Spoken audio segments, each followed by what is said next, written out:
대림절을 강림절 또는 대강절 이런 다른 말로 쓰기도 합니다. 또 영어로 쓸 때는 advent 이렇게 말하는데 그것은 도래, 출현, 오심 그런 뜻입니다. 그래서 재림할 때는 second advent 그렇게 하면 재림이 되지요. 그래서 주님의 오심을 기다리는 대림절은 교회력으로는 새로운 한 해의 시작입니다. 이때부터 신년이 시작되는 거예요, 교회력으로는. 그러나 저희들은 12월 말까지 이렇게 해서 좀 엇갈리곤 있습니다만 개념상으로는 이제부터 새로운 시작의 개념으로 나아가게 됩니다. 성탄절 전에 4번의 주일이 있어요. 그 4번의 주일 하나, 둘, 셋, 넷 그리고 성탄절 5. 그래서 촛불을 5개 밝혀요.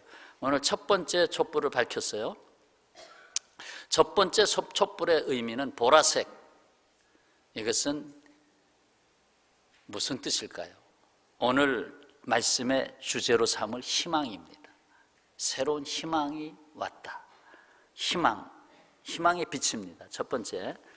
두 번째 주일이 되면 역시 두 번째 보라색 촛불을 갖다 놓는데 이것은 두 번째는 평화.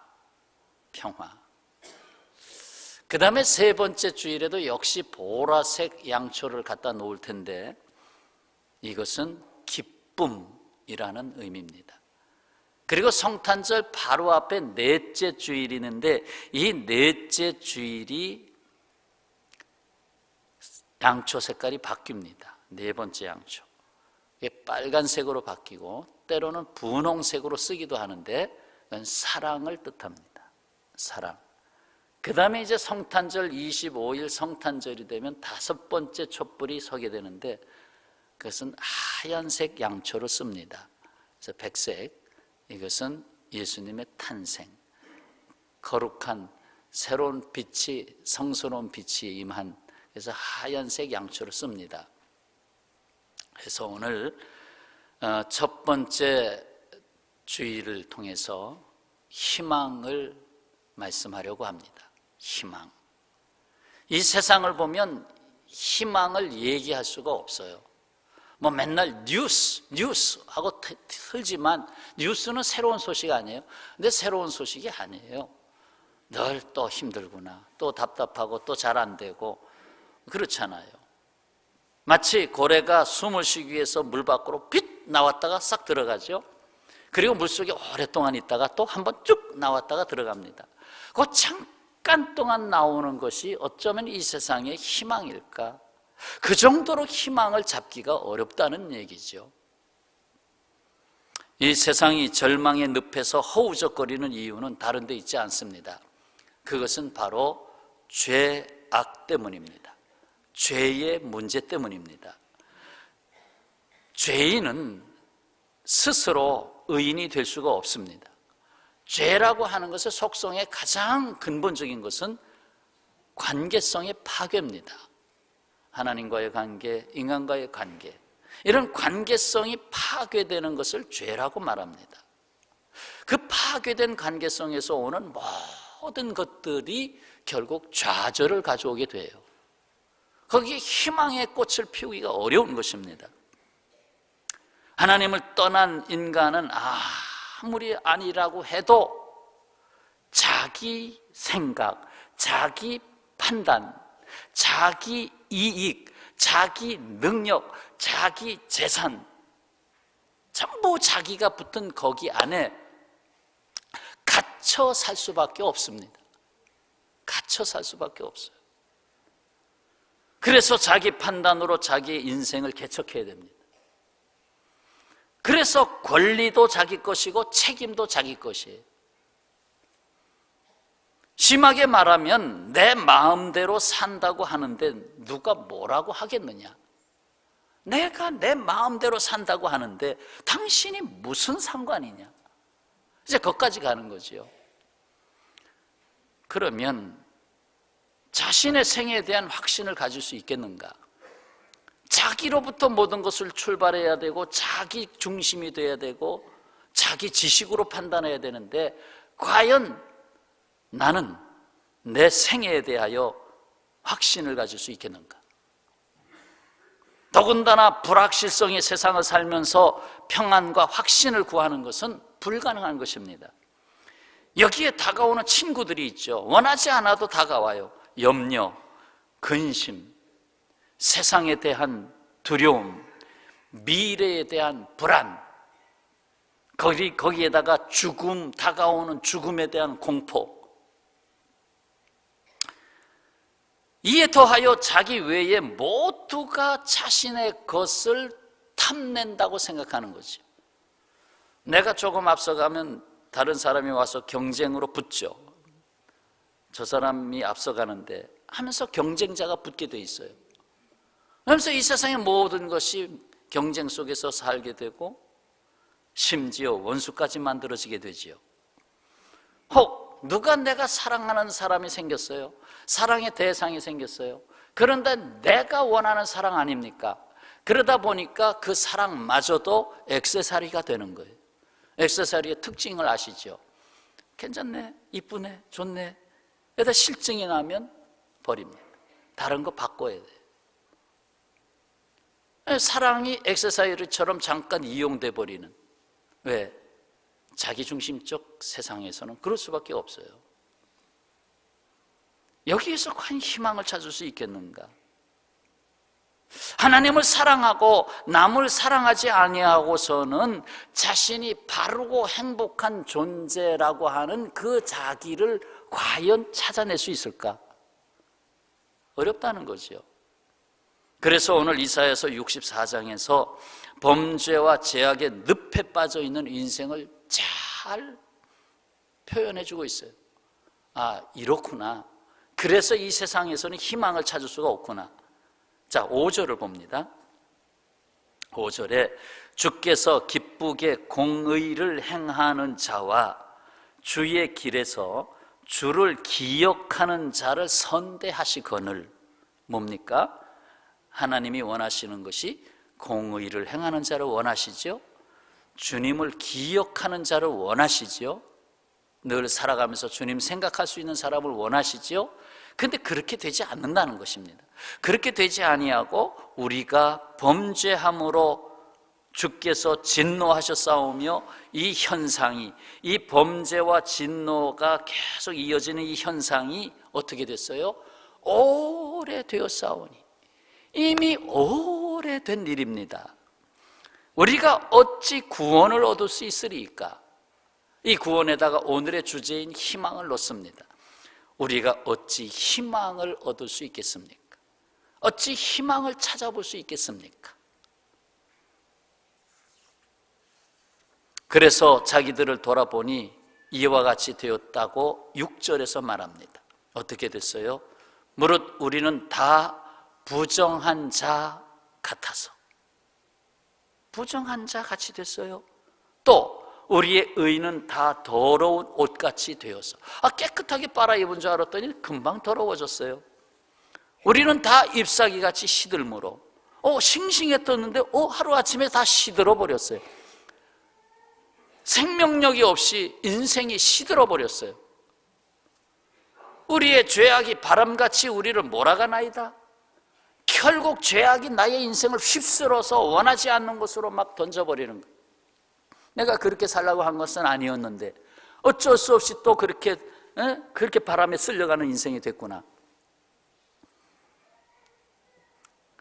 그러면 깨닫고 하나님께로 돌아와야 되는데, 그쯤 되면 인생이란 무엇인가 하고 돌아와야 되는데 또 실수를 계속하지요. 무슨 실수입니까? 7절에 나옵니다. 주의 이름을 불러야 되는데 부르는 자가 뭐하며? 없으며 주님을 부르질 않습니다. 그 다음 스스로 분발하여 주님을 붙잡는 자가 없사오니. 주님을 정말 붙잡아야 될 주님을 붙잡지 않는다는 거예요. 그 다음 이는 주께서 우리에게 얼굴을 숨기시며. 결국은 주님께서도 얼굴을 돌리실 수밖에 없었어요.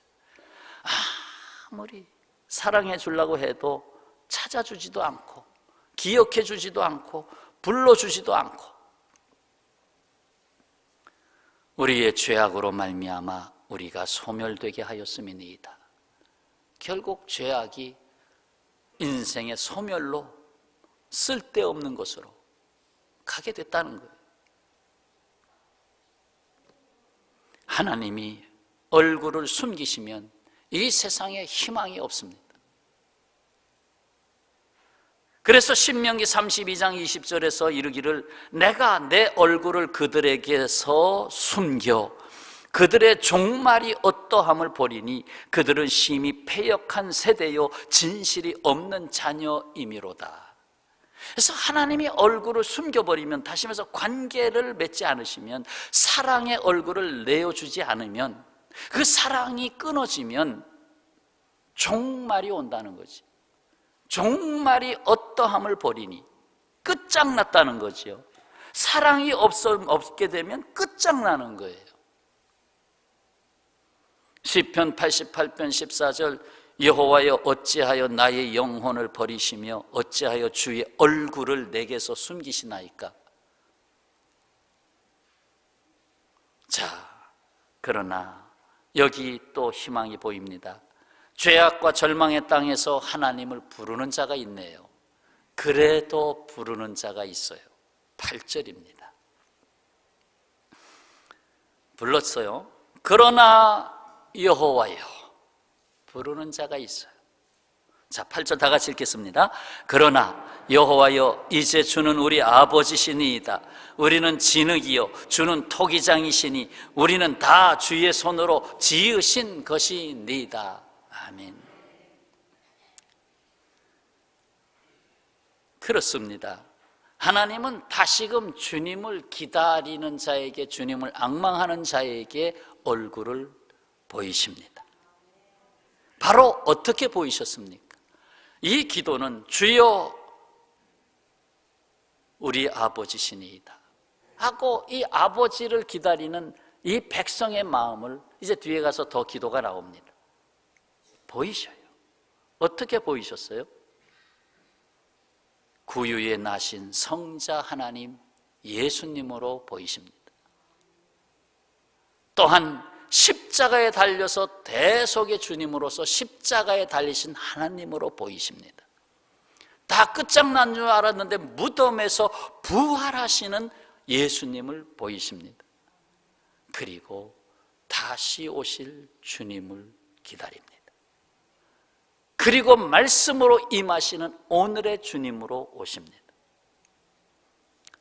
1928년 미국 뉴욕 브롱스의 플리머스 교회에서 있었던 이야기입니다. 나이 많은 한 흑인 여인, 그러니까 할머니죠. 흑인 할머니가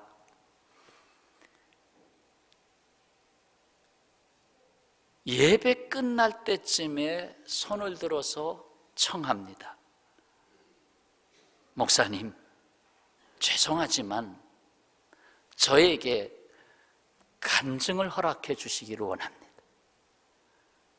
저에게 잠시 간증할 시간을 주십시오. 근데 간증은 되게 약속에 의해서 되잖아요. 갑자기 간증을 할 수는 없잖아요. 그러나 그 할머니의 모습과 그 진지함과 간절함 때문에 목사님이 그러세요. 그러면 나오셔서 간증하시죠. 그래서 나와서 간증을 하게 됩니다. 자, 입을 열었어요.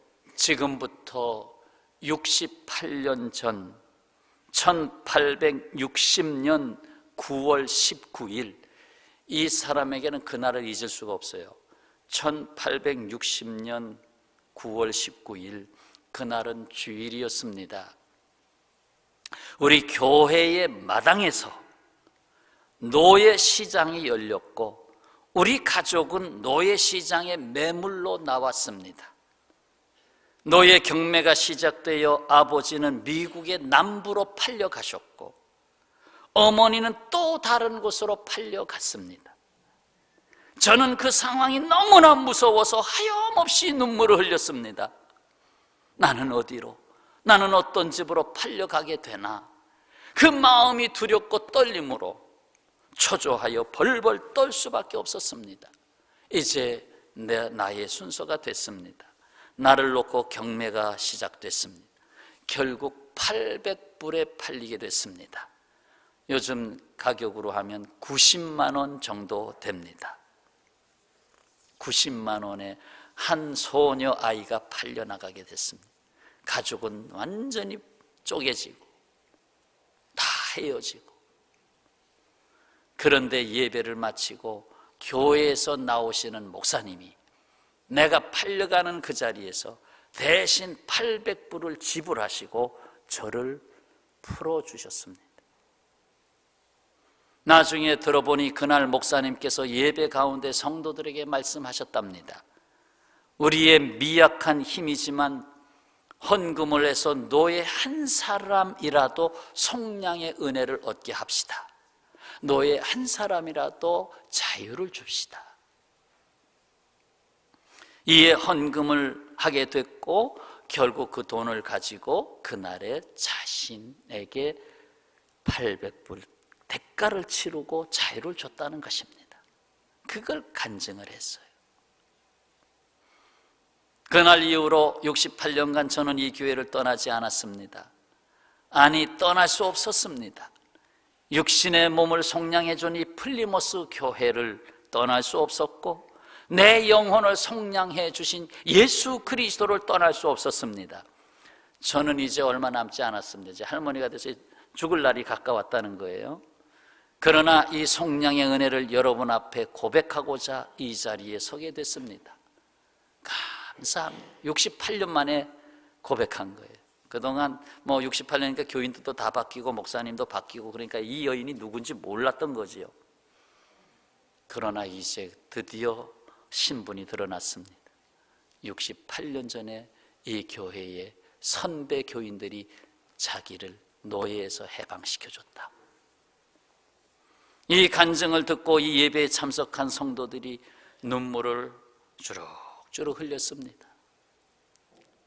한 흑인 소녀에게 800불이 노예에서 해방을 가져온 속량금이 됐습니다. 그리고 그녀는 주님 앞에서 평생을 교회를 위해 섬겼고, 속량해 주신 은혜를 위해서 평생 주님을 찬양하는 삶을 살았습니다. 성도 여러분, 우리는 무엇으로 속량받았습니까? 우리는 무엇으로부터, 자기로부터 해방을 받았습니까?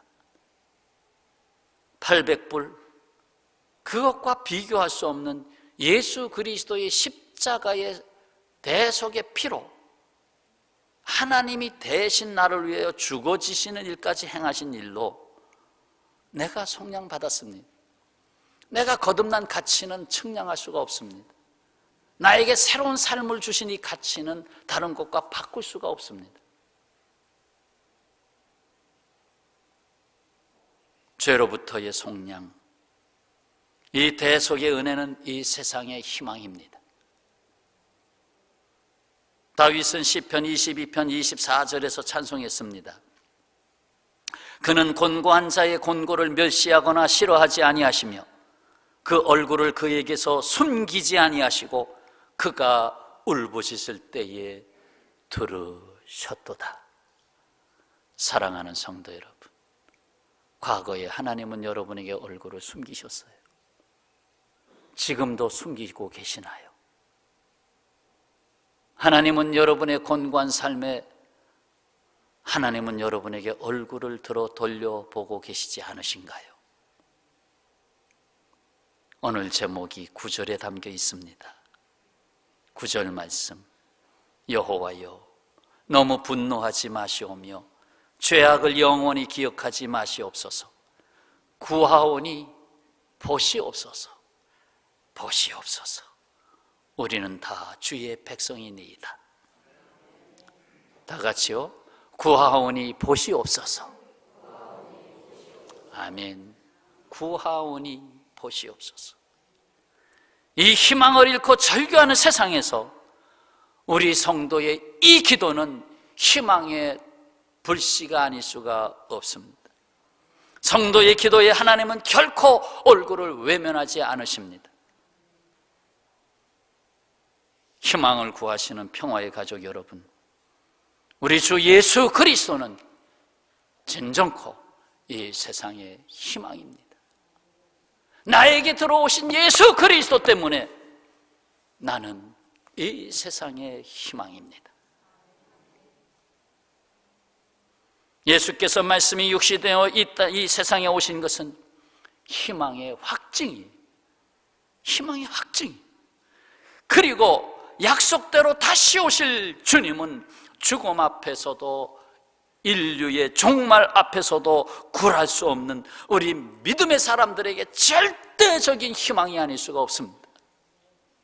더욱이 우리 손에 들려주신 이 약속의 말씀은 언제나 우리의 손에서 놓아질 수 없습니다.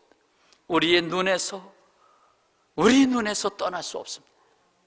우리 입에서 떠날 수 없는 희망의 말씀입니다.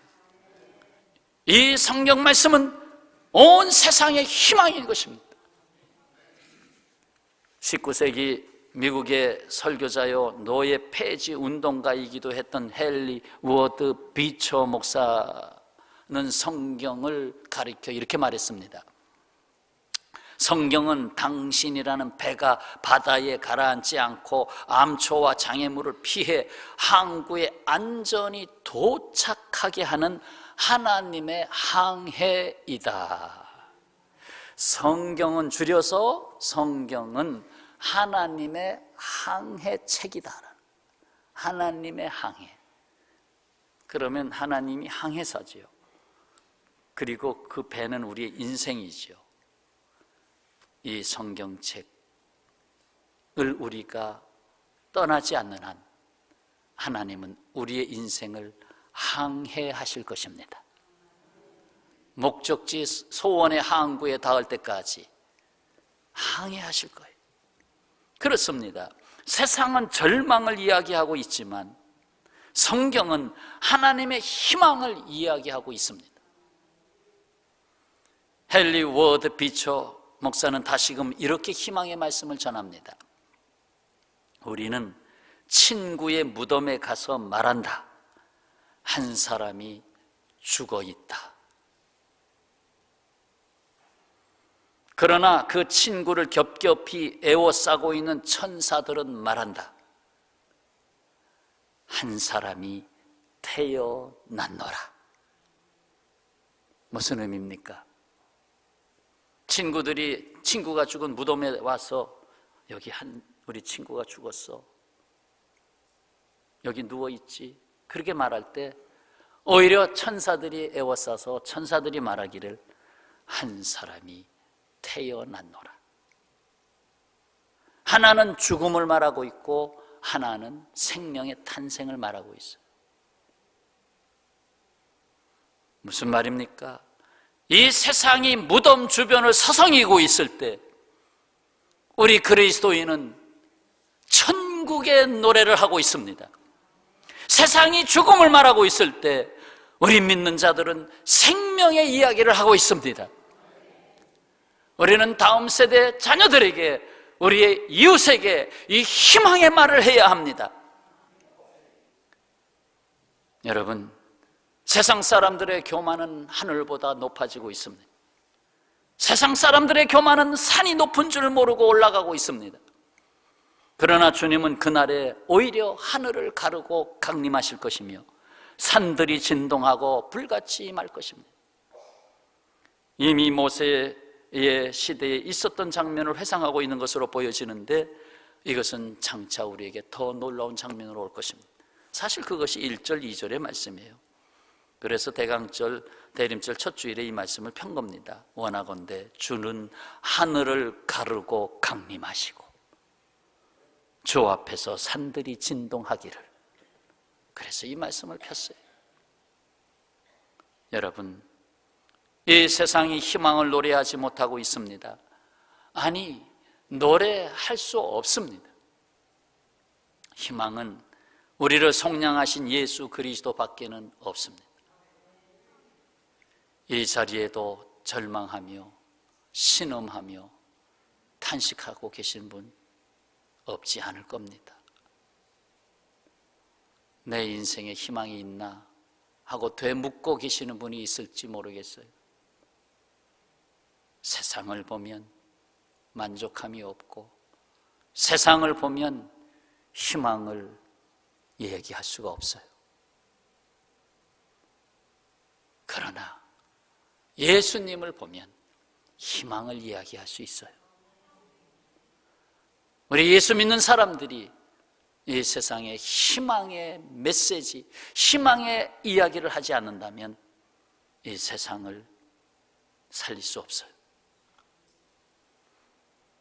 그래서 주님은 신음하는 자를 향하여, 권고한 자를 향하여 이렇게 말씀합니다.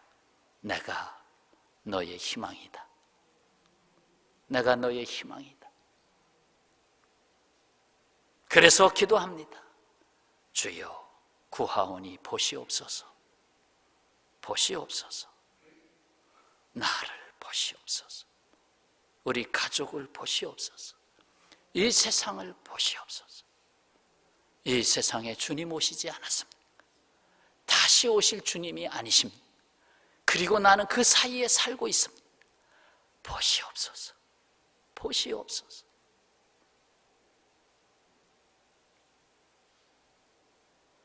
우리는 다 주의 백성이니이다. 시편 62편 5절의 말씀을 담고 말씀을 접겠습니다. 나의 영혼아 잠잠히 하나님만 바라라. 무릇 나의 소망이 그로부터 나오는 도다. 잠깐 눈을 감으시죠. 나의 영혼아 잠잠히 하나님만 바라라. 무릇 나의 소망이 그로부터 나오는 도다. 아멘.